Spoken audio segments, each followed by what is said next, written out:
Meron nga rin akong nabiling pork kasi ang aking lutuin naman ay magluluto ako ng nilagang baboy. Gagaya ko na nga rin yung mga sangkap na aking gagamitin. Mga simpleng sangkap lang din ang aking ilalagay sa nilagang baboy. Uunahin ko muna dyan, hiwain ko muna yung karne kasi medyo malalaki nga rin yung pagkakahiwa.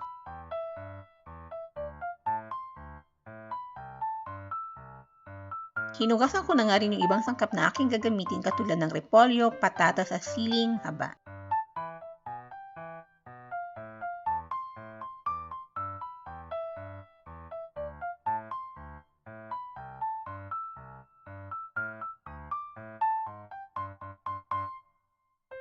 Na nga rin ako ng tubig, pakukulang ko lang yung karne hanggang sa lumambot at maglalagay na rin ako dito ng pamintang buo.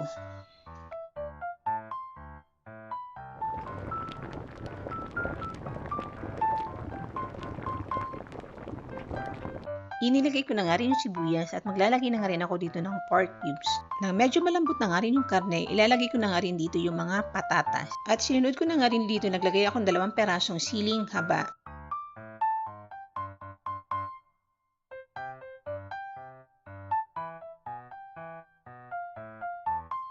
Pampalasa naman na aking nilagay bukod sa pork cubes, naglagay rin ako ng patis dito at ang pinakahuli ko nga nilalagay dito yung repolyo. Masarap nga rin talaga humigop ng sabaw, medyo malamig ang panahon.